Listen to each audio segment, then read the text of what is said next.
Bismillahirrahmanirrahim. So, welcome to the last session of this season, May June 2023. Today we'll be going over some questions. 40 MCQs हैं. छोटा सा मैंने marathon last रखना था आप लोगों के साथ, and it's going to be around 1 hour, 1 hour 15 minutes, something like that. इससे लंबा इंशाल्लाह नहीं जाएगा. We're going to be covering a lot of things in this. So let's hope कि आप सबका you find this helpful and you guys ace your paper. This was the question that students sent me, so I'm just going to be using these and instead inshallah करेंगे. सही है. So Bismillahirrahmanirrahim. A car battery supplies a current in one direction. Okay. A current in the opposite direction recharges the battery. The opposite direction में जब वो भेजेगा तो वो battery को recharge करेगा.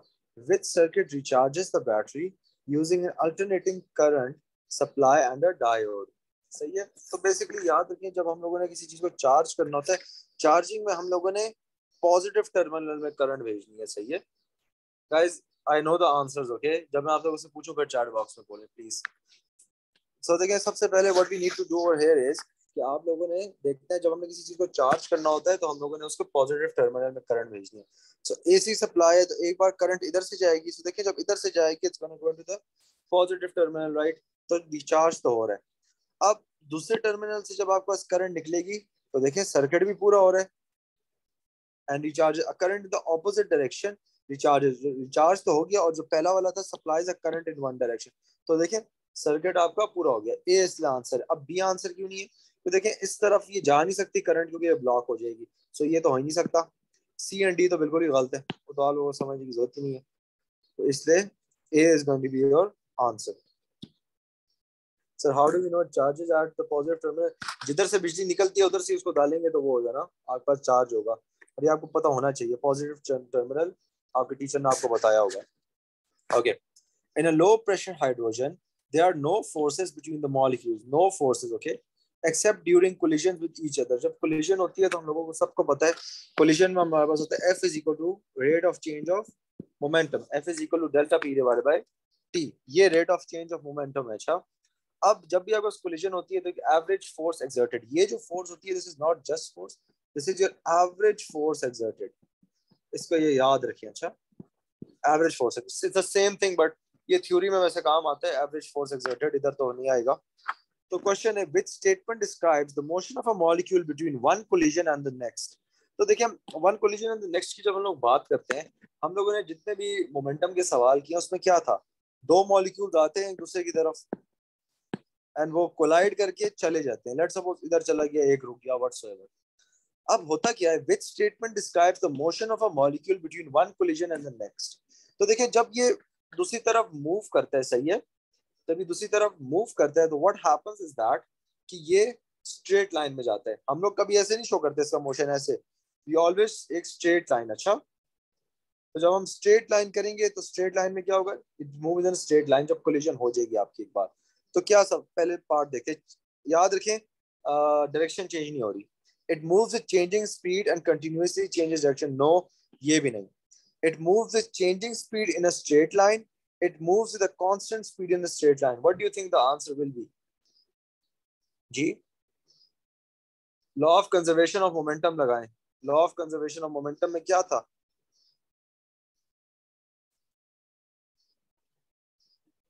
Why everyone B? सब B क्यों कह रहे हैं? And why not D?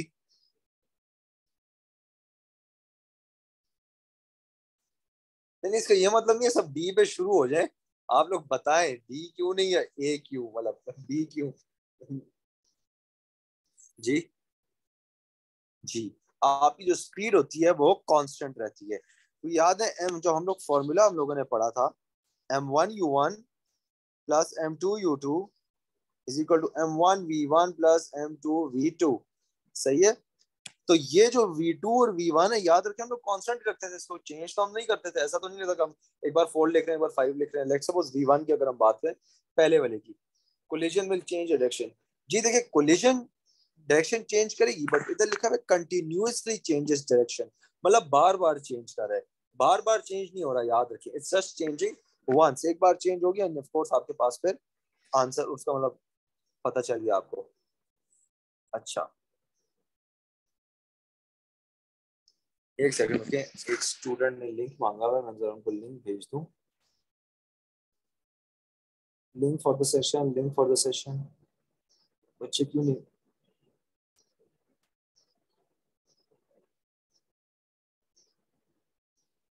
अच्छा, okay, so where were we? Question number 2 था।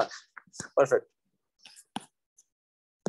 easy lemon squeeze। अच्छा, 37. A coil is rotating in a magnetic field. The coil is connected to an oscilloscope. The diagram shows a trace of the on the screen of the oscilloscope. The coil now speeds up and rotates twice as fast. तो basically electromagnetic induction हो रही है। अच्छा, EMF induce हो रहा है आपका। ये वो वाला कॉन्सेप्ट इधर चल रहा है आपका। अब देखें, आपके पास जो बेसिकली अब स्पीड अप की है, स्पीड अप को मैंने पहले भी बताया था कि जो स्पीड अप था ना, तो स्पीड अप करते हैं हम लोग तो क्या होता है, ये जो आपके पास है, ये जो इसका टाइम पीरियड होता है, ये आधा हो जाता है। तो Fahad stop spamming and everyone stop spamming, एक बार लिखे। अच्छा, तो ये आधा हो जाएगा तो सी और डी तो बिल्कुल ही निकल गया, सही है। Now the other thing over here is what we are looking at is कि ये आपको देखें, इसका एक मैग्नीट्यूड है 2 का, लेट्स सपोज। अब जब तेज वो करेगा, तेज स्पीड अप होगा, तो what is going to happen, the magnitude is going to increase. So your answer is going to be b. इस इसके ऑस्किलोस्कोप पे काफी सवाल आ रहे थे मुझे जी। जी, voltage with degree sir, IGCSE is not in, नहीं sir, oscilloscope is not in IGCSE. एक में है नहीं, आईजीसीएसई में नहीं है, जीसीई में है जी। When would the answer be, A answer नहीं होगा आपका, है ना। अच्छा, एक सेकंड आप लोग रुके, just give me a second.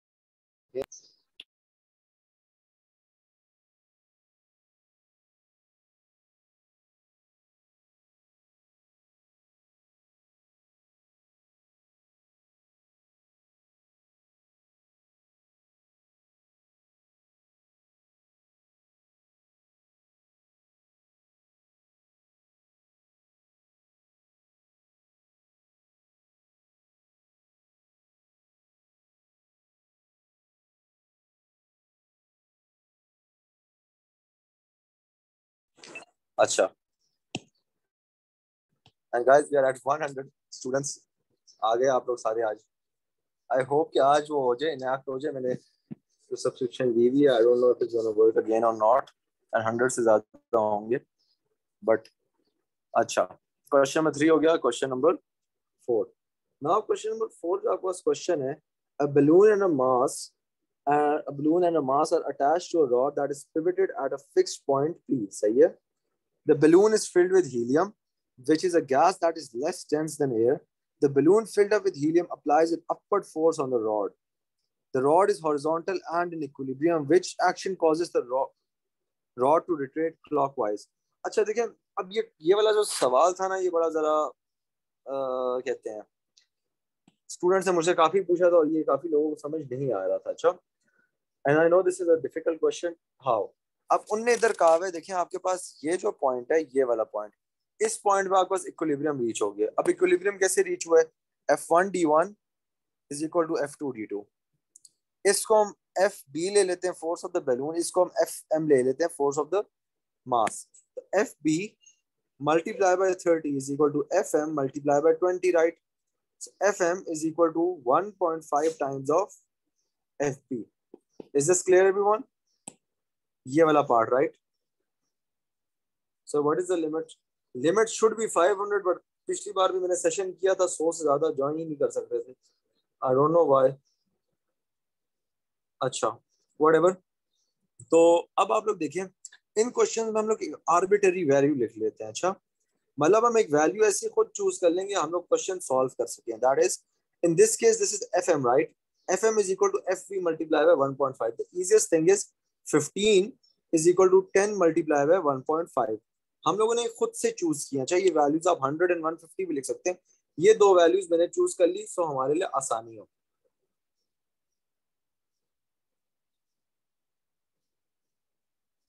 आप 1 पुट करें, 10 पुट करें, सेम थिंग, सही है। तो 15 है 10। Now F B is 15 and F M is 10। अब जरा हम कैलकुलेट करते हैं कि हम, सॉरी उल्टा लिख दिया। F B is 10 and F M is 15। अब सारी के सारी हम ऑप्शंस देखते हैं, सही है। Moving the balloon to 40 centimetre mark and the mass to the 30 centimetre mark. हमें क्लॉकवाइज रोटेशन चाहिए, मतलब ये ऊपर की तरफ जाए, हमें एफ बी ज्यादा चाहिए। मतलब जो मोमेंट है आपके पास बैलून का वो हमें ज्यादा चाहिए. So now to do that what we need to actually do is, F B है हमारे पास इज लाइक 10, राइट. सो अब तो हम लोग मोमेंट फाइंड कर लेते हैं. F D, I am just gonna skip through this. अच्छा, जल्दी जल्दी करूंगा. तो देखें इसका जो मोमेंट प्रोड्यूस होगा बैलून का at 40, that's going to be 400 newton centimetre. Okay, ऊपर की तरफ जाएगा. मैं एक सिर्फ कर लेता हूँ. 10 मल्टीप्लाई बाय 40, तो ये 400. जो आपके पास मास का होगा 30 सेंटीमीटर में 30 multiply by 15, that's going to be 450 newton centimetre. Again देखें मास का ज्यादा है तो ये एंटी क्लॉकवाइज चला जाएगा. अगेन हम लोगों ने अब इसको करना है बी. अब देखते हैं. अच्छा, हमने क्लॉकवाइज करना है. Moving the balloon to the 20 centimetre mark. तो अगर हमारे पास बैलून 20 सेंटीमीटर मार्क पे आ जाए तो ये हमारे पास बेसिकली 200 न्यूटन सेंटीमीटर हो जाएगा. एंड अगर हम मास को 10 पे रख लें तो 10 multiply by 15, that's going to be 150 newton centimetre. So इसकी वजह से हमारा आंसर बी होगा. ये दोनों का यार हम, this is for both of them. आपका आईजीसीएसई ओ लेवल में कोई फर्क नहीं है, ये दोनों के लिए. So that is why your answer is B. ये काफी स्टूडेंट्स ने मुझसे क्वेश्चन पूछा था इसलिए मैंने इसको ऐड किया. Okay okay, I can explain again, no problem. थोड़ा स्लो करके चले जाते हैं फिर. देखिए इधर तक I am pretty sure arbitrary value सबको समझ आ गई है. तो एफ बी 15 है, एफ एम हमारे पास एफ एम 10 है, एफ बी 10 है, एफ एम 15 है. अगेन अब सबके लिए हम लोग मोमेंट फाइंड करते हैं. मोमेंट का क्या फॉर्मूला है? F multiply by D, right. सबके लिए, अब हर ऑप्शन के लिए हमने करना है. और जो ऑप्शन पहले आ गया ऑफ कोर्स आंसर आ गया. हमें क्या चाहिए? We need the moment of the balloon to be greater. सही है. क्यों? क्योंकि हमें अब इक्विलिब्रियम, हमें लोगों को क्या चाहिए? क्लॉकवाइज. इक्विलिब्रियम में हमें क्लॉकवाइज डायरेक्शन में चाहिए, तो क्लॉकवाइज डायरेक्शन में इस डायरेक्शन में ही जाएगा basically. Now what we need to do here is, अब हम लोग जरा फिर ट्राई करते हैं. अच्छा 40, एक बार 40 डिस्टेंस हमारे पास 40 है, एफ हमारे पास 10 है, तो ये क्या हो गया? 400 न्यूटन मीटर क्लॉकवाइज. दूसरा ट्राई करते हैं. इसके लिए 30 पे जब हम रखेंगे, एफ हमारे पास 15 है, बी 30 है, 450 न्यूटन सेंटीमीटर एंटी क्लॉकवाइज. तो देखें एंटी क्लॉकवाइज ज्यादा है तो क्या हुआ? एंटी क्लॉकवाइज ही आपका ये जाएगा. अगेन सेकंड पार्ट भी इसी तरीके से करें. 20 से करेंगे तो 20 मल्टीप्लाई बाय 10, 200 हो जाएगा. ये आपके पास क्लॉकवाइज है. एंड हमारे पास 50, ये जो इधर है ये 10 पे जाएगा. सो हमारे पास again 15 multiply by 10, 150 newton centimetre anticlockwise. अब आप देखिए एंटी क्लॉकवाइज क्लॉकवाइज से कम है तो आंसर बी है. I hope this is clear. Sir 10 और 15 की वैल्यूज कहाँ से आई? देखिए गाइस ये मैंने किया ना इधर, F M is equal to F P multiply by 1.5. अब देखिए मैंने इधर 10 पुट किया, एफ पी मैंने 10 पुट किया, तो मेरे पास एफ एम क्या आ जाएगा? एफ एम 10 मैंने खुद से एक वैल्यू लिया. अच्छा आप 1 लिया करें, 10, 100 ऐसी वैल्यूज लिया करें. मैंने 10 पुट कर दिया तो मेरे पास एफ एम कितना आ जाएगा? 15. समझ हो? क्लियर हो गया सबको? अब I hope everything is clear. नहीं हो रहा ज्वाइन. अगेन 100 की कैपेसिटी. खैर 5. When particles of gas collide with the wall of a container, the wall experiences a pressure. What is the cause of this pressure? हम लोगों को pressure का मैंने आपको पहले भी करवाया था. मैंने आप लोगों थ्योरी में भी आप लोगों को याद होगा. मतलब हम लोग, आप लोगों को मैंने, आई डोंट नो मैं इस वक्त यूट्यूब पे कैसे लाइव जा सकता हूँ. I don't know how to do this two things simultaneously unfortunately. तो देखिए प्रेशर के लिए हमें फोर्स चाहिए और हम लोगों ने देखते हैं इधर फोर्स किधर से लग रही है. तो फोर्स देखिए सिंपली आपको पता होना चाहिए बी. सही है. तो हमारे पास क्या होगा? Pressure is equal to force divided by area. And force हमारे पास किधर से आ रहा है? चेंज इन, अच्छा change in momentum of the particles. क्यों? क्योंकि force is equal to rate of change of momentum.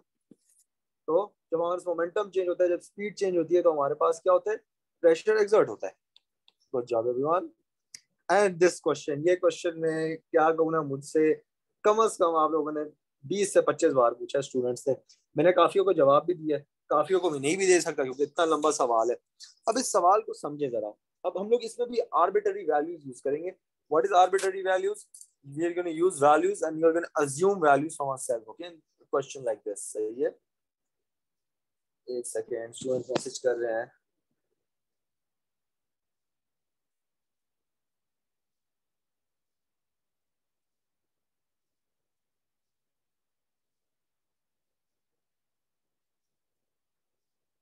नहीं, इसका आंसर सी है.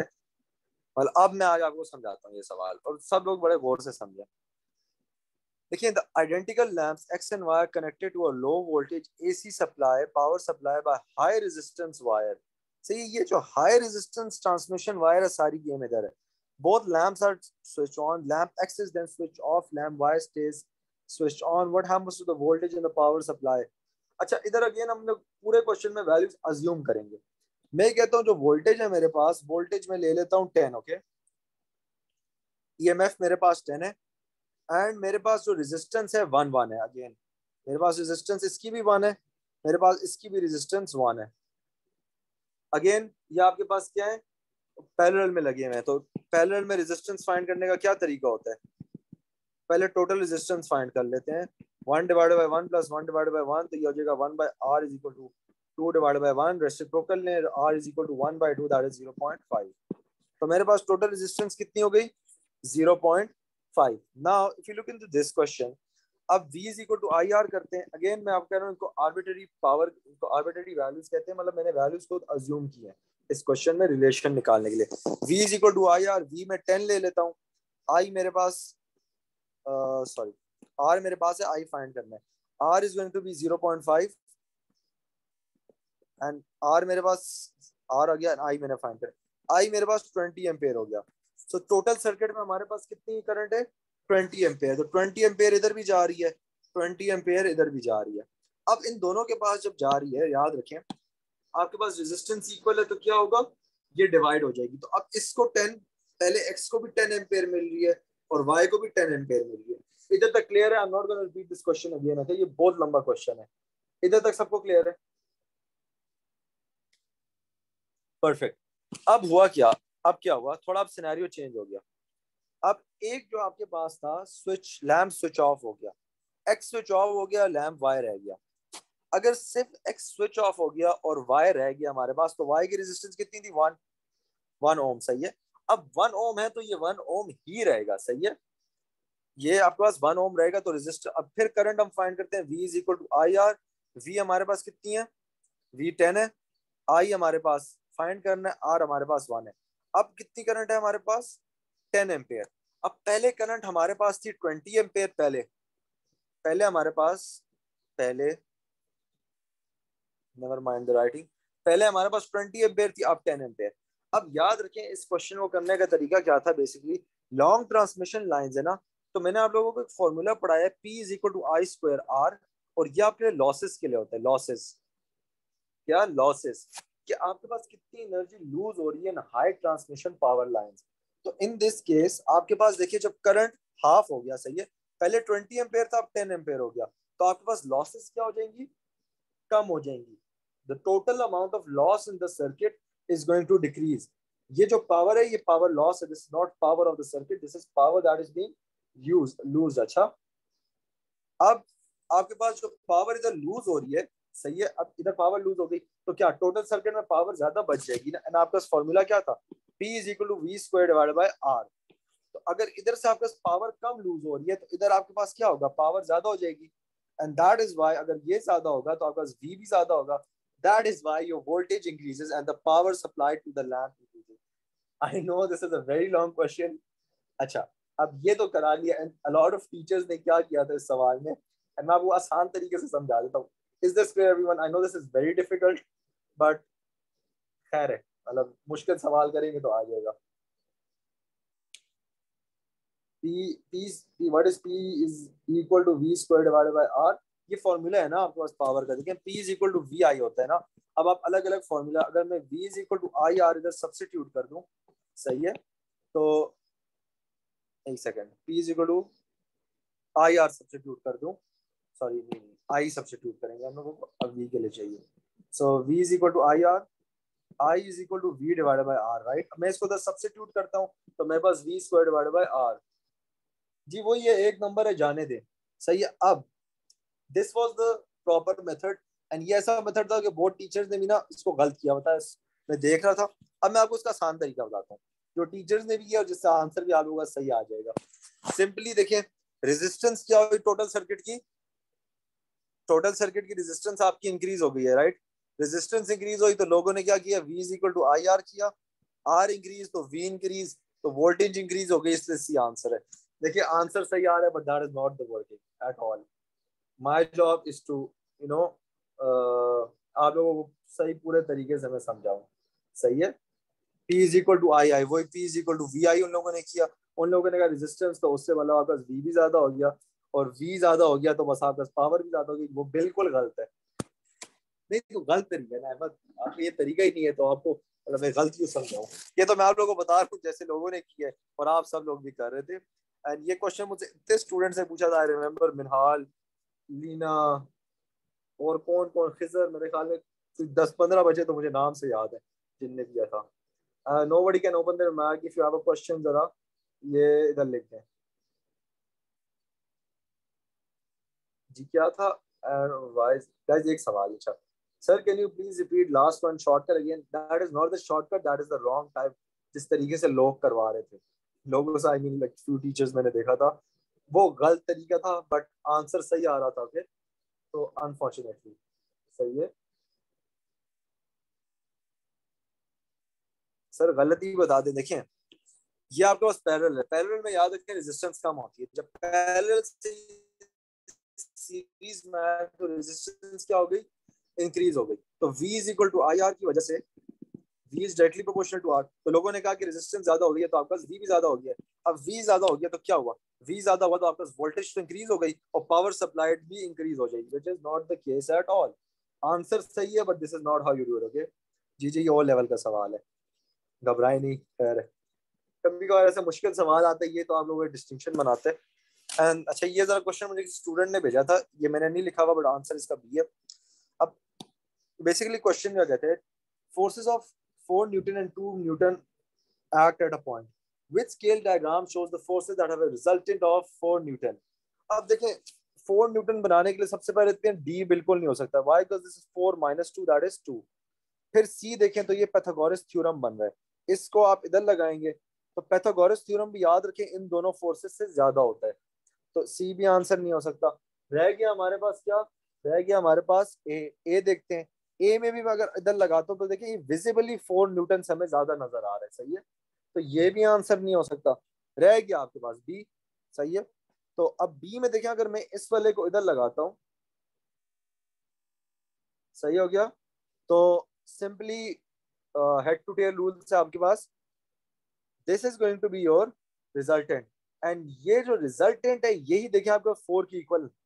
सही है, तो B is your answer. Easy peasy lemon squeezy. सही हो गया। I am very proud of you guys. 100 बच्चा लगातार, एक बच्चा जाता है दूसरा बच्चा आता है, एक बच्चा जा रहा है दूसरा बच्चा आ रहा है। Very good everyone. इंशाल्लाह इसके बाद थोड़ी गपशप भी है। सही है, तो जो स्टूडेंट्स कह रहे थे इंशाल्लाह आज कैमरा ऑन मैं ऑन करूंगा, फिर गपशप लगाएंगे, बट उससे पहले जरा थोड़ा कर लेते हैं। ये स्केल डायग्राम है, मेजर कर सकते हैं आप। क्वेश्चन नंबर 8, और ये बड़ा आसान सवाल है, आई डोंट नो व्हाई ये भी लोगों को समझ नहीं आ रही थी, but it's okay. A radioactive isotope of hydrogen has a half-life of 12 years. Okay, a sample contains 40 million atoms to this of this isotope. How many atoms of this isotope are left after 24 years? 24 years में कितनी half lives होंगी everyone? 2 half lives, right? 24 divided by 12 करें तो 2 half lives of course आपके पास हो गई। अब half life का तरीका क्या होता है, मैं आसान बताता हूँ। 40 मिलियन आए थे ना, तो डिवाइडेड बाय 2 करें तो 20 रह गए एक हाफ लाइफ के बाद, और फिर डिवाइडेड बाय 2 करें तो 10 रह गए दूसरी हाफ लाइफ के बाद। तो सिंपली बी आपके पास आंसर आ गया। सबको आवाज आ रही है पीछे? आइसक्रीम वाला है। Okay clear.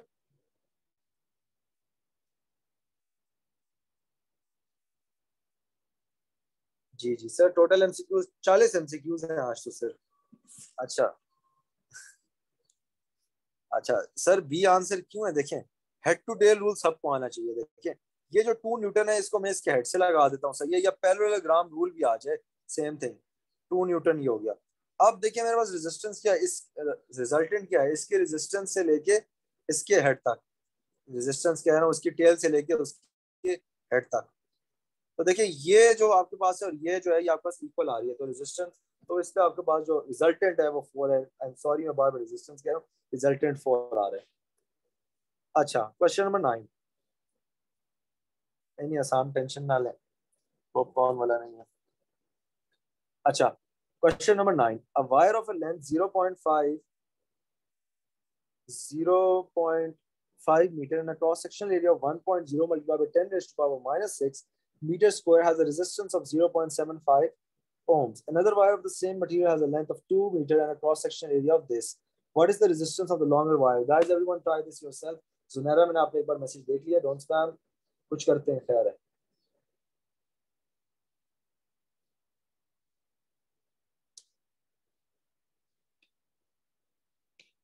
क्वेश्चन देखें। माज, जो आपने मुझे इतना लंबा मैसेज इधर किया, या आप मुझे व्हाट्सएप पे करें।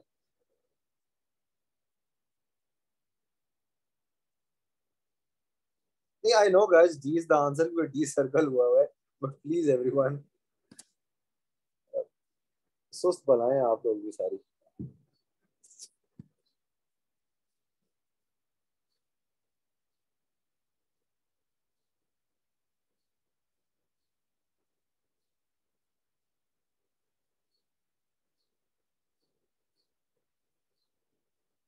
नहीं, जिसको बच्चे को मेरा नंबर चाहिए, ये लिखा हुआ है, सही है।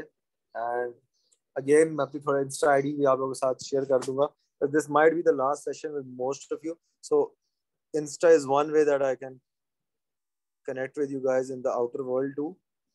मुझे पता होता है आप लोग कर क्या रहे हैं, सो इट्स लाइक ali_abbas_madrid, सही है। माशाल्लाह माशाल्लाह, दुआ करें। अच्छा,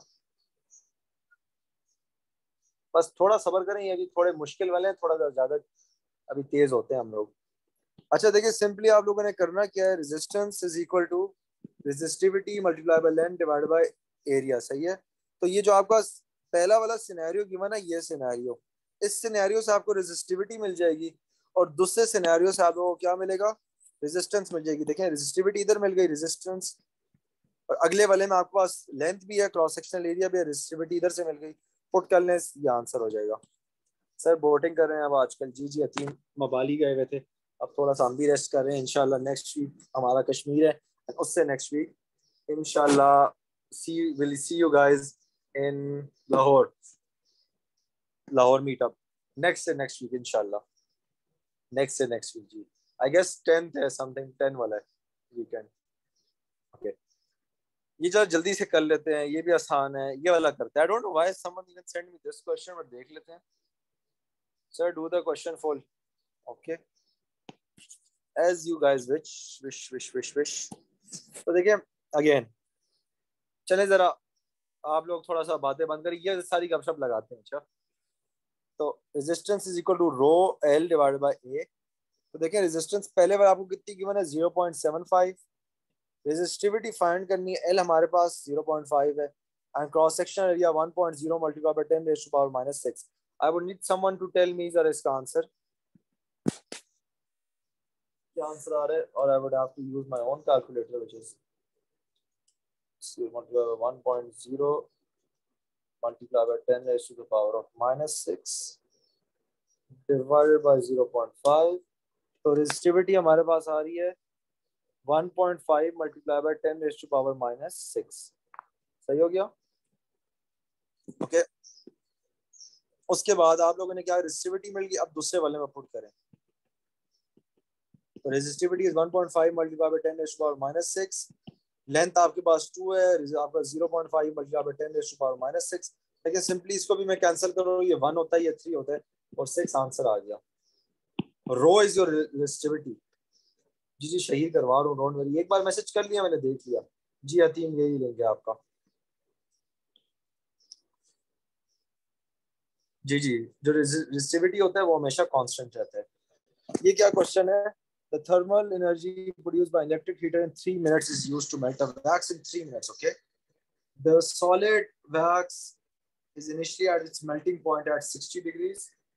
उसके बाद the specific latent heat of the wax is 220 joules per gram. The heater supplies 7,700 joules of thermal energy to the wax. Some of the wax melt, how much of the wax? नहीं, आपका जो formula है वो आपका है course में, अच्छा, latent, वो वेपराइजेशन और फ्यूजन वो निकल गया, बट latent itself है। अच्छा, तो latent is equal to energy divided by mass simply.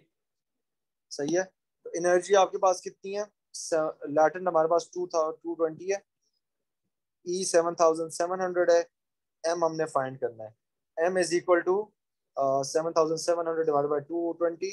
यार आप लोगों को कोर्स किसी ने बताया नहीं, आप लोग जरा एक बार कोर्स आज एक बार खुद खोल के काइंडली देख लीजिएगा, जरा पढ़ लें एक बार खुद कोर्स, तो काफी फायदा हो जाएगा। सही है, थोड़ी सी आईजीसीसी में थोड़ी थोड़ी चीजें होती हैं। सही है, अच्छा question number 11, a satellite orbits, जी गाइस आई नो ये ओ लेवल नहीं है, ये आपका आईजीसीसी है, आईजीसीसी वाले स्टूडेंट्स भी इधर हैं, तो दोनों के लिए है थोड़ा थोड़ा। मैं आप लोगों को दिखा देता हूँ, सबर करें कोर्स में, चलिए मैं आपको कोर्स की बात दिखा देता हूँ। चले गए, चल खैर है, आप लोगों को दिखा देता हूँ इसका किधर पार्ट है। A satellite orbits the Earth at a height of 300 kilometers above the surface. The speed of an electromagnetic wave is this. What is the minimum time taken for a radio signal transmitted from the Earth to reach the satellite? तो देखिए simply speed is equal to distance divided by time. सही हो गया, तो हम लोगों ने time find करना है, time is equal to distance divided by speed. The only problem over here is was कि देखें ये मीटर्स में, ये किलोमीटर्स में, so you need to convert this into kilometre. तो 300 multiply by 1000 divided by what, time आप speed, sorry, 3.0 multiplied by 10 raised to power 8, cancel zeros कितने हो गए, 1 2 3 4 5, तो 3 नीचे रह गई, so that's going to be 1 divided by 1 multiplied by 10 raised to power minus 3 what's the answer everyone? C है मेरे ख्याल से जी। Is this clear? थोड़ा आसान सवाल था बट स्टिल किसी ने पूछा था तो मैंने करवा दिया। So what are the maximum marks you need to score to get an A in this component? 32 marks आ जाए तो मतलब ए कंफर्म हो जाएगा इंशाल्लाह, 35 से ऊपर आ गए तो इंशाल्लाह ए स्टार कंफर्म हो जाएगा। 12, the 200 volt battery of an electric car is charged with a current for 333 ampere for 4 hours. The efficiency of the charging process is 90%. A very interesting question, एक बार आप लोग पढ़ लें, ट्राई करें, फिर हम भी करते हैं। तो P is equal to V I कर लेते हैं, मगर देखिए आपके पास टाइम भी है, तो E is equal to V I T वाला फॉर्मूला हम यूज कर लेंगे। V 200 है, I हमारे पास 33 है, and T again that's 4 hours, तो 4 आवर्स हमारे पास हो जाता है 4 मल्टीप्लाई बाय 3600। सही हो गया। अब ये हमारे पास टोटल एनर्जी है दैट इज बीइंग प्रोड्यूस्ड। अब हमारे पास यूजेबल एनर्जी 90% है। सही है, सही है, सही है, तो हमारे पास क्या हो गया, सिंपली 90% एफिशिएंसी है, so we multiply this by 0.9। 0.9 से करेंगे, क्या आंसर आता है everyone? B is the answer. तो हमारे पास आंसर बी आ जाएगा। थोड़ी वर्किंग आप लोग खुद कर लें, बेशक मेरा काम आप लोगों को क्वेश्चन समझा देना। अच्छा ये वाला क्वेश्चन थोड़े बीच में छोड़ते भी जो मुश्किल वाले हैं। सर पैरेलल सर्किट में हमारे पास वोल्टेज ऐड होती है या सेम रहती है थ्रू आउट? पैरेलल सर्किट में वोल्टेज सेम रहती है, सीरीज में ऐड होती है। सही है, मतलब वो टोटल सम ईएमएफ के इक्वल होता है। अ वेरी इंटरेस्टिंग क्वेश्चन, जरा ये बताएं 14। अच्छा फराज आप, आई नो आसिम माशाल्लाह सारे सारे, अच्छा इसका क्या सी आंसर आ रहा है 12 का? अच्छा नहीं, अच्छा इसका बता रहे हैं 14। जी जी जी, इसका आंसर 3 है, बट जरा देखते हैं। अब इधर ये क्या कह रहा है, at a depth D in sea water. सही है, the total pressure experience by a diver is 2p where p is the atmospheric pressure, at which depth is the pressure 4p। अब देखिए एक बंदा है, वो पानी के नीचे है, डेप्थ, ये बंदा है, ये आप सब लोग पानी के नीचे। सही है, और आप लोग ये डेप्थ कितनी है, d। At this point pressure 2p है, दैट्स 2 एटमॉस्फेरिक प्रेशर। तो देखिए एक तो एटमॉस्फेरिक प्रेशर बाहर का हो गया, एक डी की वजह से हो गया। सही है, तो T प्लस पी। अब हम लोगों को चाहिए 4p राइट। 4p जब हम लोगों को अगर चाहिए तो what we need to do is, हम लोगों ने इसको 3d नीचे लेके जाना है बंदे को। 3d जब बंदा नीचे जाएगा तो प्रेशर 3p हो जाएगा, और एक ऊपर p ये रह गया, मैं आपके पास ऊपर वाला। सही है, तो इंशाल्लाह इंशाल्लाह कहता हूँ, इंशाल्लाह आप लोग जो जो जो बातें करें चैट बॉक्स में, इंशाल्लाह वो भी हो जाएगी। And what I was saying is 3D है, right? तो आंसर 3D है. At which depth is the pressure? 40. 40 is at 3D. Is this clear, everyone?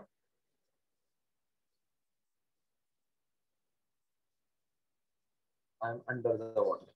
अच्छा, ये क्वेश्चन मैंने एक बार पहले भी करवाया था, सोचा फिर से करवा दूं. A parallel beam of light is incident on a thin converging lens. F is the local focal point of the lens. Which ray diagram shows the light after it's passed through the lens? अब याद रखें, जब भी आपके पास कोई भी light wave centre से गुजरती है, आप उसको कुछ भी नहीं करते होते, सही है. ये आपके पास सीधा का सीधी सीधी सीधी कट जाती है, ये निकल जाती है इधर से ऐसे. और जो ये दूसरी वाली होती है आपकी फोकल पॉइंट से गुजरती है. तो जब मैं फोकल पॉइंट से इसको गुजारूंगा तो मेरे पास क्या आएगा? कौन सा आंसर आ रहा है? आंसर मेरे पास है B.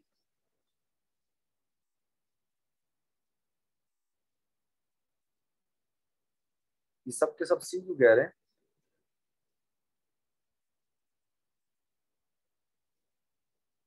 Ji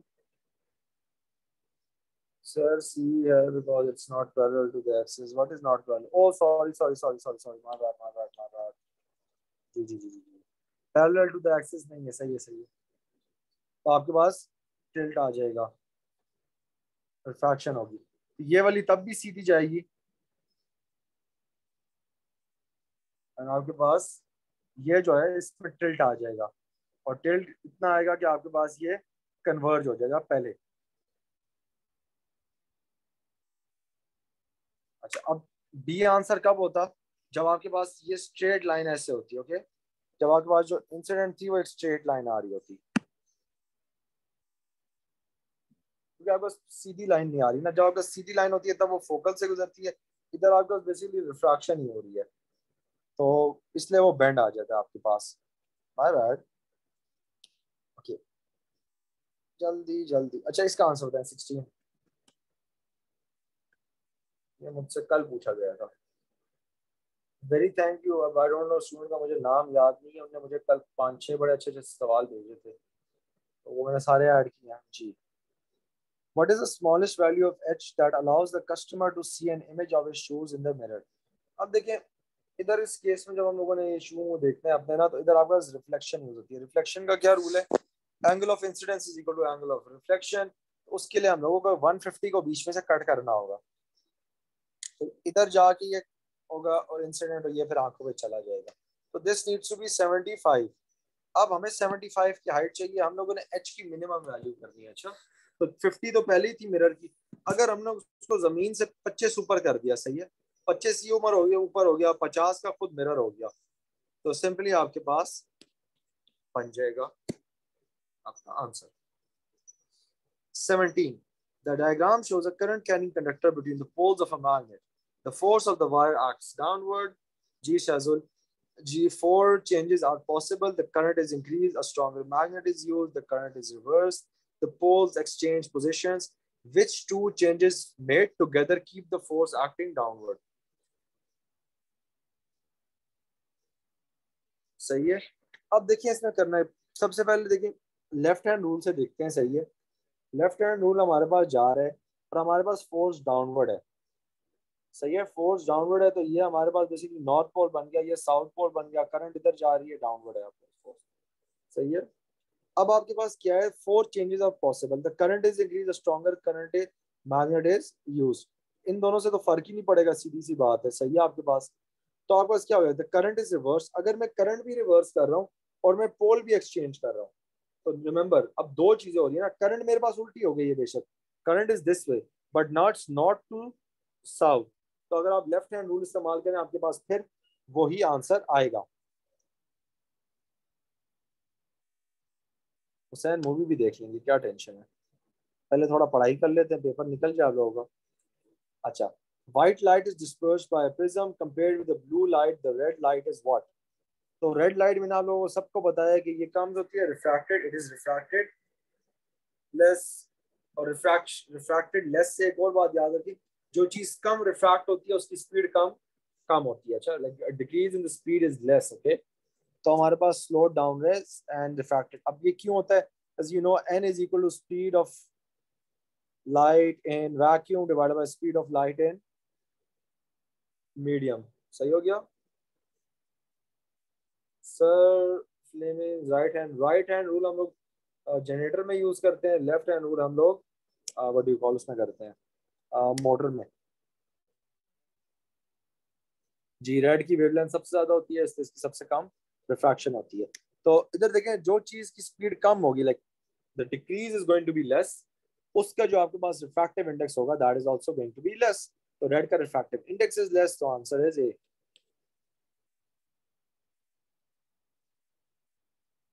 guys don't spam the chat please. ये देखें हमारे पास क्या है, question number 20। A stone is dropped from a rest of, sorry question थोड़ा सा कट हुआ है। A stone is dropped from a rest of a height of 2 meters above the planet or above the surface or a planet. The planet has no atmosphere. सही है. The speed of the stone just before reaching the surface of the planet is 3.8 meters per second. What is the acceleration of the free fall on the planet? याद रखें आप इसका, जैसे भी आपके पास जो आता है ना, वो होता है law of conservation of energy. तो याद रखें 1/2 mv² is equal to mgh। Only value substitute करेंगे, नमाज ब्रेक देते हैं आपको। कैंसिल हो जाएगा, जी हमने फाइंड करना है। v² is 3.8 whole square divided by 2 and h आपके पास v2 है, तो ये फिर इधर से 2 डिवाइड हो जाएगा। सही है, तो हमारे पास हो गया g is equal to 3.8 square divided by 4। सही है गाइस, तो आंसर सी आ जाएगा। एक सेकंड के,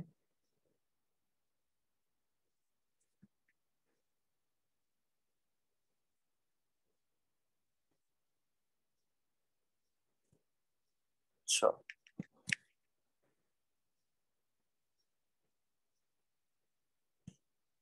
सही हो गया।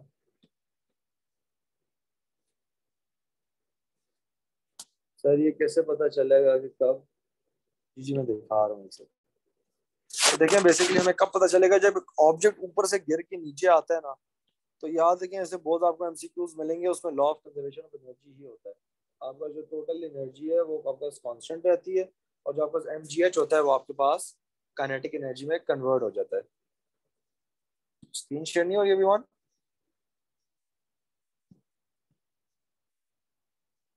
पहले बताओ। सही है गाइस, एक बंदे ने कह दिया, बस बस बोले बोले।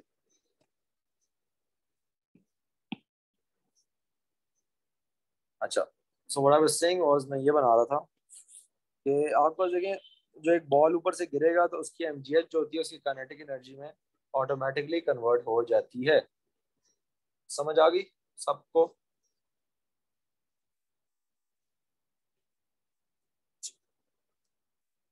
ओके 21 अभी करते हैं थोड़ा सा, अच्छा थोड़ा सबर करें। A train sets off from a station at time t is equal to 0. The graph shows how the distance between the train and the station varies with time. Which statement about the movement of the train between time t and t1 is correct? सही है। तो देखिए the speed is decreasing। अच्छा मैं इधर एक चीज दिखाता हूँ, बताता हूँ आप लोगों को। देखिए ये डिस्टेंस फ्रॉम द, वो है अच्छा, distance from what you call station. तो ये इंक्रीज और डिक्रीज हो रहा है, तो अगर इधर डिक्रीज हो रहा है तो मतलब इट इज मूविंग टूवर्ड्स। तो देखें T1 और T2 में पहले तो डिक्रीज हो रहा है ना डिस्टेंस, तो it is moving toward the station. तो ए और सी तो बिल्कुल ही गलत है, तो टुवर्ड्स द स्टेशन हम लोगों ने देखना है। अब दो चीजें, its speed is decreasing and it's moving away from the station, its speed is increasing. अब देखें इंक्रीजिंग, ये ऑपोजिट डायरेक्शन में इंक्रीज हो रहा है आपके पास ग्रेडियंट। हाउएवर कैसे, देखिए इस पॉइंट पे आप सबको पता है ग्रेडियंट जीरो होता है। अब आप सिर्फ थोड़ा सा इधर ऐसे सोचें और टेंजेंट्स बनाते रहे, तो आप लोग देखें आपके पास ग्रेडियंट क्या हो रहा है, इंक्रीज हो रहा है। So this, its speed is increasing and it's moving towards the station. Speed is increasing क्यों? डिस्टेंस टाइम ग्राफ है, डिस्टेंस टाइम पे जो हमारे पास ग्रेडियंट होता है वो हमारे पास स्पीड होता है। समझ आ गई शहजादो? सो लॉन्ग में आप लोगों को शहजादा नहीं कहा था ग्रुप में। चलो 22, ग्रेडियंट इंक्रीज हो रहा है। देखिए नेगेटिवली इंक्रीज हो रहा है जी। आप लोग जो बात कर रहे हैं ना, ग्रेडियंट m है, आई नो नेगेटिव है, but it's negatively increasing. Negative जो उसकी वैल्यू है, लेट्स सपोज पहले तो जीरो था, फिर -1 हुआ, फिर -2, -3। ओके, तो ये जब उल्टा जा रहा है ऑपोजिट डायरेक्शन, मतलब ऑपोजिट डायरेक्शन में, इसलिए इसकी स्पीड और आपका जो ऑपोजिट स्पीड होती है, सही है, ऑपोजिट डायरेक्शन में, तो स्पीड इसलिए नेगेटिव उसकी आ रही है आपके पास। Answer, how it is moving towards the station. देखिए डिस्टेंस फ्रॉम द स्टेशन पहले इंक्रीज हुआ, अब डिक्रीज हो रहा है डिस्टेंस फ्रॉम द स्टेशन, तो मतलब स्टेशन के वापस नजदीक जा रहा है, सही है। ओके, तो नेगेटिव हम डिसेलरेशन को शो नहीं करते। ये देखिए वो स्पीड डिक्रीज हो रही होती है आपके पास। इधर जो हम लोग बात करें वो हम लोग वेलोसिटी मतलब डायरेक्शन की बात करें, स्पीड आपकी हमेशा पॉजिटिव ही है। ये मेरी बात याद रखिए, जो नेगेटिव साइन है ये आपकी सिर्फ डायरेक्शन शो कर रहा है कि आप ऑपोजिट डायरेक्शन में जा रहे हैं। सही हो गया।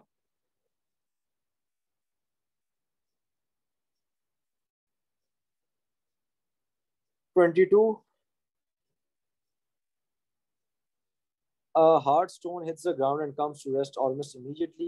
As the stone hits the ground, what is the direction and the size of the force acting on the ground? अब याद रखिए इधर आपके पास क्या होगा कि आपके पास as the stone hits the ground, stone ground को हिट कर रहा है, ऊपर से गिर रहा है और एकदम से it is coming to rest almost immediately. अब इधर आप लोगों ने करना क्या, अब size of the force acting on the ground, ground के ऊपर कितनी आपके पास फोर्स लग रही है। अच्छा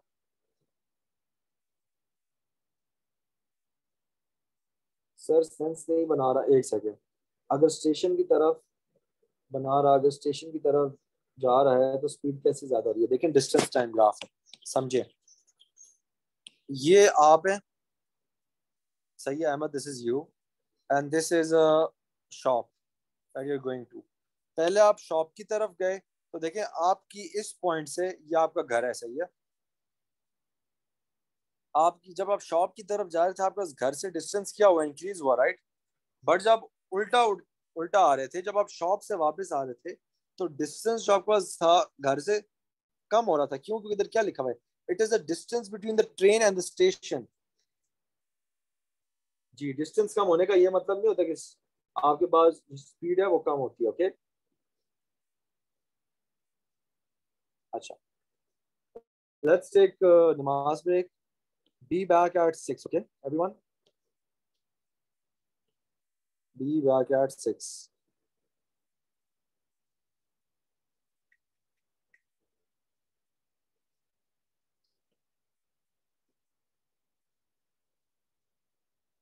जी जी अभी करेंगे, 6 बजे आप लोग वापस आए, अभी और कंटिन्यू करते हैं हम लोग।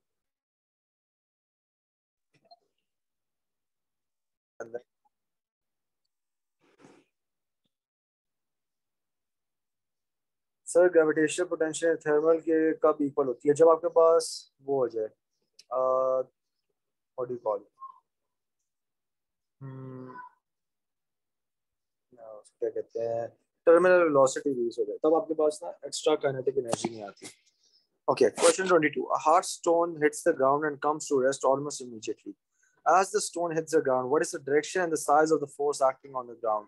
On the ground है तो देखिए बॉल ऊपर से, जो स्टोन है ऊपर से गिरेगा तो फोर्स तो डाउनवर्ड होगी, सही है। And then it's going to be larger than the weight of the stone. And why is it going to be the larger than the weight of the stone? फिर देखें एक तो वेट हो गया, उसके बाद स्पीड है। अब स्पीड किस वजह से, स्पीड फोर्स कैसे लगाती है आपके पास, जब आपके पास क्या होता है, चेंज इन मोमेंटम। तो देखें स्टोन है वो रेस्ट पे आते हैं, वो इमीडिएटली रेस्ट पे आ जाता है, तो इमीडिएटली रेस्ट पे आता है तो क्या होगा, आपके पास चेंज इन मोमेंटम होगा। समझ आ गई,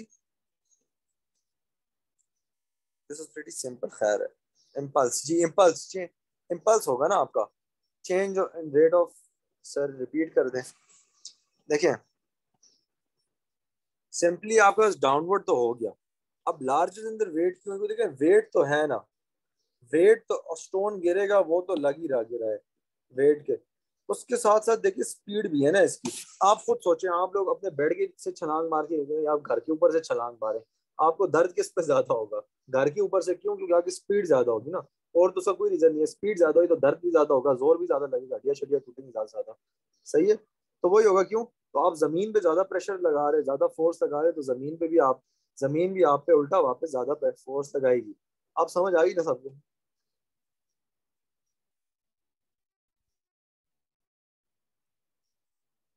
सही, सवाल फिर से आ गया। अच्छा, क्वेश्चन 25।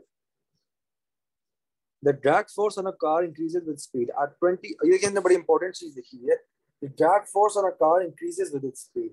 Speed increase होगी, drag force increase होगी. At 20 meters per second, the total drag force is 400. तो 400 न्यूटन आपका पीछे हो गया. The mass of the car is 1200 kg. The object की जो mass है वो 1200 kg है. And the forward जो force है, driving force, वो आपके पास 700 है. अब हम लोगों ने सिंपली सबसे पहले एक्सेलरेशन देख लेते हैं. सही है. F is equal to ma. F हमारे पास 700 minus 400 है. And m is 1200 multiplied by a. तो a तो हमारे पास simply 0.25 meters per second square आ गया. तो हमारे पास क्या है? Acceleration is 0.25 meter per second square. तो ए या बी आंसर है. अब ये बताएं, विल इट डिक्रीज और will it increase as the time passes. अब हिंट क्या दी हुई है स्टार्ट में? दी हुई है ड्रैग फोर्स इंक्रीज होगी, मतलब ये 400 वाली जो फोर्स है ये इंक्रीज होती जाएगी. तो आपके पास क्या होगा? इंक्रीज होगी एक्सेलरेशन या डिक्रीज होगी? जी ए होगा आंसर. क्यों? क्योंकि देखिए ड्रैग फोर्स अगर इंक्रीज हो गई, ये 400 से 500 हो गई, 600 हो गई, 700 हो गई, तो एक्सेलरेशन ही खत्म हो जाएगी. Easy easy easy easy easy easy easy.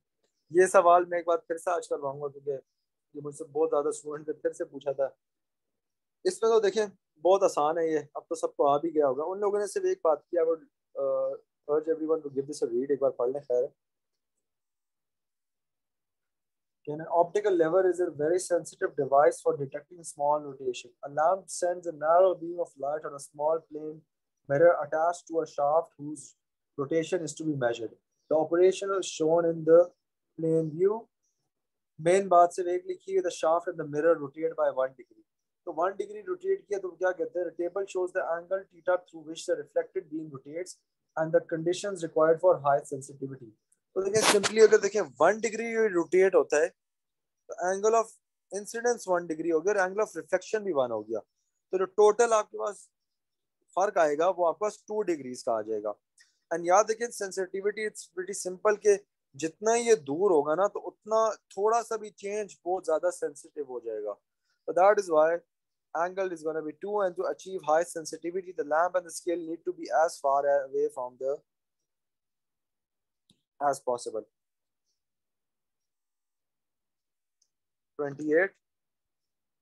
देखिए अब्दुल्ला, एंगल ऑफ इंसिडेंस 1 था, एंगल ऑफ रिफ्लेक्शन 1 हो गया, तो 1 + 1 2 हो गए.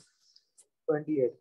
A visitor to a fairground throws a soft object of mass 0.12 kg at a coconut mass 0.48 kg. सही है? Guys, what's up with you guys using my name? सही है, I know सब कर रहे हैं.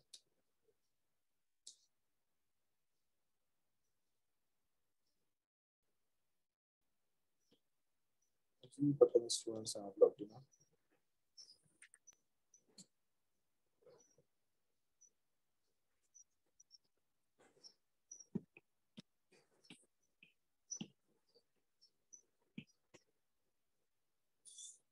Stupid people, stupid. सर कौन है? अब्दुल मोइल.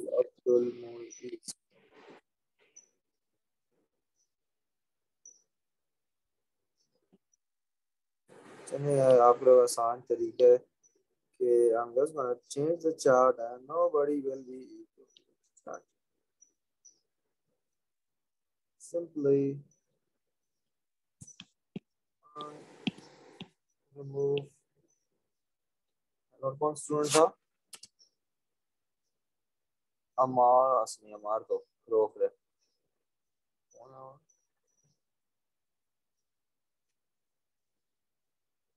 बस पता नहीं क्या मिलता है स्टूडेंट्स को. चलिए खैर, वट एवर, जल्दी से खत्म करते हैं. थोड़े से सवाल रह गए हैं. Chart is now locked, so nothing can happen. A visitor to a fairground throws a soft object of mass 0.12 kg at a coconut of a mass 0.48. तो आपके पास जो सॉफ्ट ऑब्जेक्ट है उसका मास ये है, कोकोनट का मास. और कोकोनट जो स्टार्ट में है वो रेस्ट पे ऑफ कोर्स. अच्छा, the soft object stops moving when it hits the coconut. In order to dislodge the coconut, it must be made to move at 0.1 meters per second. What is the minimum speed with which the visitor should throw the soft object in order to dislodge the coconut? अब देखिए minimum speed in लोगों ने इधर पूछी हुई आगे से. अब सिंपली इधर आपको law of conservation of momentum इस्तेमाल होता है. एंड याद रखें मिनिमम स्पीड वो स्पीड होगी जिसके बाद आपके पास जो ऑब्जेक्ट है, ये एक ऑब्जेक्ट ने इसको मारा, सही है, ये मूव करने शुरू हो गया, ऑब्जेक्ट नंबर 2 है that starts moving, but object number 1 stop हो जाएगा। तो सिंपली ये फॉर्मूला आपके पास, m1 इज 0.12, u1 हम लोगों ने फाइंड करना है, मास इज 0.48 कोकोनट का, बट इसकी इनिशियल स्पीड 0 है, m1 इज अगेन 0.12 एंड हमने इसकी फाइनल वेलोसिटी 0 हमें चाहिए, एंड 0.48 मल्टीप्लाई बाय क्या, it is made to move at, इस स्पीड पे वो मूव कर रहा है 0.1। सॉल्व करेंगे आंसर आप लोगों के पास मेरे ख्याल में 4 आ जाता है, 0.4 आ जाता है या 4 आ जाएगा, क्या था, 0.4, 29. The diagram shows the circuit for a model power line with two transformer and a lamp at an output. What is the input voltage? Input AC voltage आपके पास क्या है? ये क्वेश्चन ग्रुप में भी पूछा गया था। तो देखें इसकी वोल्टेज 24 है, टर्न्स 40 है, और इसकी 200 टर्न्स है, तो VS divided by VP is equal to NS divided by NP। VS is 24, VP हम लोगों ने फाइंड करना है, NS इज 40, VP इज 200। तो सिंपली क्या आ जाएगा हमारे पास, 15, VP इज इक्वल टू 120 आ गया। अब देखिए 120 इस साइड पे भी है, तो इस साइड पे भी 120 वोल्ट्स ही होगा। Again VS divided by VP is equal to NS divided by NP। आप लोगों को टीचर ने VP डिवाइडेड बाय VS भी लिखाया होगा, सेम थिंग हो जाता है। तो VS आपके पास बेसिकली क्या है, 120, सही हो गया। तो इसको हम सेकेंडरी ले लें तो 120 कर लेंगे, इसकी आपको टर्न 100 है, VP हमने फाइंड करना है इसकी वोल्टेज, और NP जो आपके पास 100 है, नहीं 100 ये हो गया, तो सबर 10 है, तो 110 VP is equal to 12। And with that हम लोग बस खत्म करने वाले हैं। अब देखें ये ऑब्जेक्ट है, थोड़ा सा मैग्निफिकेशन है, मैग्निफिकेशन का मैंने बताना था कि magnification is equal to height of the image divided by height of the object. Height of the image in this case थोड़ा सा मुश्किल हो जाएगा, 1 2 3 I don't know, let's count. ये मिड लाइन है आपके पास, और 1 सेंटीमीटर में 5 बॉक्सेज हैं, तो 1 2 3 4 5 6 7 8 9 10 11 12 13 14 15। तो हाइट ऑफ इमेज 3 है, and height of object I believe is 1 2 3 4 5 6 7.5। तो 7.5 मीन्स 1.5 cm। तो मैग्निफिकेशन आपकी डबल हो गई है। What is the linear magnification? So that is going to be 2 times 31। ये एंड विद दैट थोड़े से रह गए। 31 हमारे पास क्या है कि the count rate from a radioactive source falls from 4000 counts per minute to 500 counts per minute in 72 minutes। तो देखें कितना डिक्रीज आया, 500 डिवाइडेड बाय 4000 अगर आप करें तो 1/8 का डिक्रीज आया, मतलब 8 टाइम्स आपके पास कम हो गई है। अब 8 टाइम्स कम, याद रखिए, for this you need what, you need 3 half lives. क्यों, क्योंकि देखिए 1 divided by 2 raise to power n, जब मुझे 1/8 चाहिए, अच्छा n की मैं क्या वैल्यू लिखूंगा, n is number of half life, तो मुझे क्यूब चाहिए। तो 72 मिनट्स में 3 हाफ लाइफ हो रही है, तो 72 डिवाइडेड बाय 3 24, 24 मिनट्स में आपके पास 3 हाफ लाइफ हो जाएंगी। अच्छा, इजी इजी इजी ये भी करवाया हुआ है। चलिए देखें, बाकी वर्कशीट आप लोग खुद भी ट्राई कर लीजिएगा। Which of the four possible shapes of galaxies shown could be the Milky Way? Now you know that the Milky Way is a spiral galaxy, but however बीस जैसा स्पाइरल नहीं होता। अच्छा, ये कोई अजीब सा स्पाइरल इन्होंने बनाया हुआ है, डी है बिल्कुल गलत है। C is going to be an answer, why, because Milky Way is a spiral galaxy. Spiral galaxy इस तरीके होती है, it has a concentrated centre, और उसके साथ आपको स्पाइरल में बाकी उसके सब कुछ होता है। ये क्वेश्चन जरा इंपॉर्टेंट था, ये काफी स्टूडेंट ने मुझसे पूछा हुआ भी था, तो मैं इसलिए फिर से आप लोगों को ये भी करवा दूंगा। लेकिन the diagram shows a horizontal wire in a magnetic field. The horizontal wire is firmly held at each end, not shown and cannot move. The magnets and the holders are what? The Magnets and the holder are on a balance. When there is no current in the wire, the reading of the balance is 0.35 gram. Give this a read, everyone. Do it once yourself. फिर मैं आपको करवाता हूँ.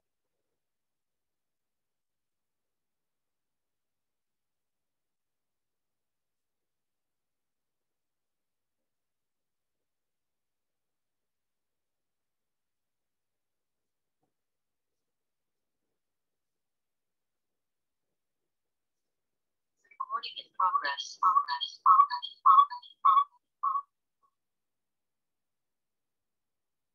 अच्छा, तो देखिए क्या होगा.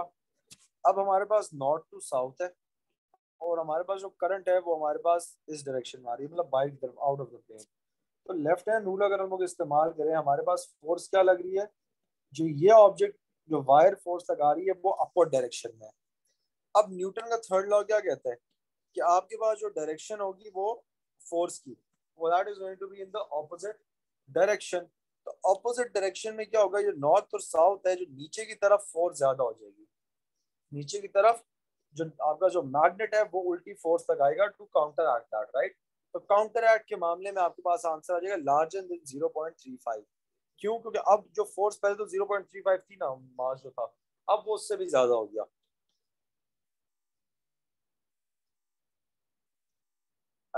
39 39 is going to be the diagram, shows a pendulum. The pendulum swings from P to Q to R and back to P. P is 10 centimeter higher than Q. What at which speed does the pendulum bob passes through Q? Again, law of conservation of energy आपके पास आ जाता है 1/2 mv². आपको कोई भी इसकी force की जरूरत नहीं है, व्हाट यू कॉल मास की जरूरत नहीं होती, बिकॉज मास कैंसिल आउट हो जाता है. अच्छा, now remember while you doing exam, आपका जी की जो वैल्यू है that is going to B 9.8. तो एक सवाल उससे कर लेते हैं. तो वी हमने फाइंड करना है, right. G is going to be 9.8, H is going to be 10 centimeter, that is 0.1 meter, and multiply by 2. ये 2 भी ऊपर चला जाएगा, तो V square, तो V is equal to under root 9.8 multiply by 0.1 multiply by 2. C answer आ जाएगा. And the very last question that we are going to be doing this session, that is going to be this. This is a relay diagram. अब relay diagram होता क्या है? The diagram shows two linked circuits to control when a bell is switched on. The conditions are altered and only one pair of conditions causes the bell to ring. Which pair causes the bell to ring? इसमें से कौन सा pair है जो आपके पास bell ring करेगा? अब bell ring करने के लिए what we need to do is, हम लोगों ने इसमें करंट ज्यादा करनी है. We need to increase the current. Current ज्यादा होगी तो ये प्रति मैग्नेटिक फील्ड बनाएगा and it's gonna attract this lever. Okay, तो ये क्लोज हो जाएगा फिर जो स्विच है आपका. अब हम लोगों को रेजिस्टेंस कम करनी है. अच्छा, तो हम लोगों को क्या करना पड़ेगा, ये आपका ब्राइटनेस है तो हमें ब्राइटनेस ज्यादा करनी पड़ेगी और हमें टेम्परेचर भी ज्यादा करना पड़ेगा. So bright light and high temperature पहले ही आपके पास ऑप्शन आ गया. क्यों? अगर ब्राइट लाइट होगी तब मेरे पास रेजिस्टेंस कम होगी, मेरे पास ज्यादा टेम्परेचर होगा तो मेरे पास रेजिस्टेंस कम होगी. And with that, that's the last question that we are going to do in our session. अच्छा, अब थोड़ी देर आप सब लोग थोड़ा सब्र कर जाए, 2 मिनट के लिए आप लोग एक दो अनाउंसमेंट्स करनी है. आफ्टर दैट बेशक जिसने जाना है रहे, जिसने गपशप के लिए रहना है वो भी रह सकते हैं. एक सेकंड में.